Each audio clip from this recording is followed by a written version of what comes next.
Hello, welcome to the Villages, Florida. My name is David. I'm a realtor with Florida Realty Investments, and I can be reached at DavidisinFlorida@gmail.com. If you're interested in buying or selling a home in the Villages, if you're curious as to what your home might be worth, if you're interested in finding out what deals might be available, what is reasonably priced, and what seems expensive, please reach out to me. I'll be happy to help. This is our weekly look at the Villages real estate market. I would caution you two things. First, check today's date. We produce this show every Monday. Make sure you're getting the most recent information. Second point is that all of this data is drawn from the multiple listing service, the MLS. It does not include any properties on the Village's own internal listing service, the VLS. So let's begin. As always, we start by taking a look at total listings, which as of today total 292 homes for sale. They range in price from almost 150,000 to almost $2 million. And if you look at this graph, you can see that the rise in the number of listings seems inexorable at this point. Here we break down those listings in more detail, and you can see how many properties are for sale in each price segment. In the most active price segment, the $300,000 to $500,000 range, there are 173 homes for sale. Last week there were 174. The week prior to that, 166. The week prior to that, 168, and the week prior to that, 164. This shows us the median listing price per square foot for all of these listings.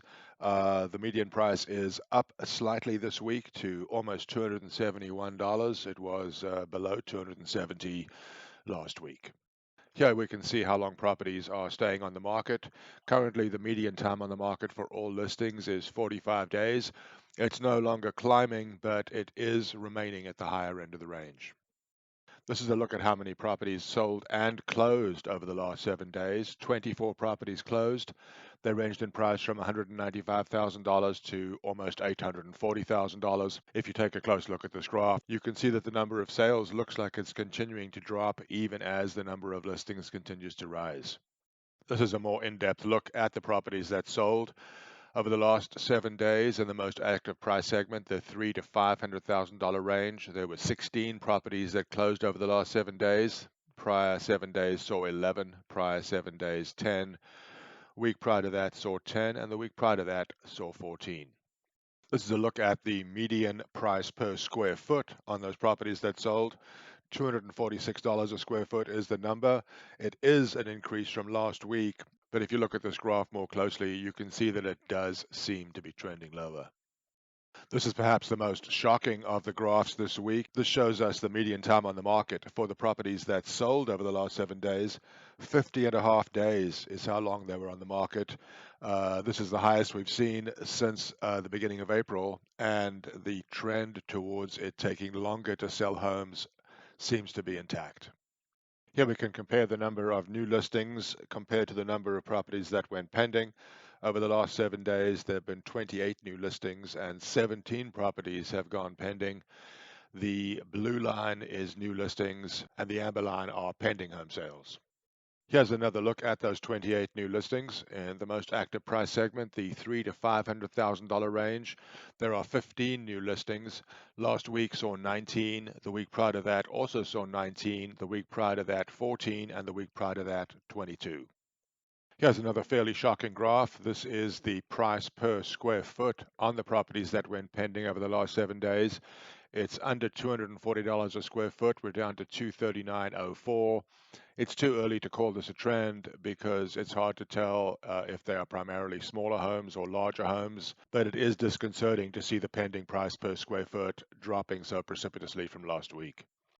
This is a look at how long the properties that went pending were on the market. The median time for the last 7 days is 43. This is not the highest that we've seen, but it certainly looks as if the amount of time it's taking for homes to go pending is continuing to increase. Here's some good news. The price change from the original listing price for the properties that went pending is only 5.42%, which is a decrease, but it's certainly better than we've been seeing recently.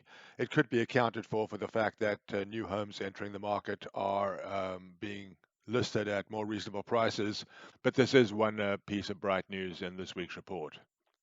And the last two things we look at are what percentage of listings have had a decrease from their original listing price.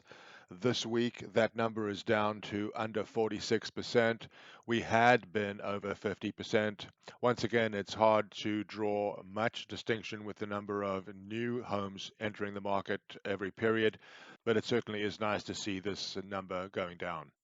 And the last thing we look at is what is the percentage of that decrease. This is the median change from the original listing price for all listings. In other words, it includes properties that had an increase in their listing price and a decrease. For the last 7 days, a decrease of 4.6% is the median change for all listings from their original listing price. So that completes this week's look at the Villages real estate market. If you're interested in buying or selling a home here, or you're curious as to what your home is worth, or you'd like to find out what a good deal might be in the Villages if you're interested in buying, please contact me at DavidisinFlorida@gmail.com. Hope to hear from you. Take care.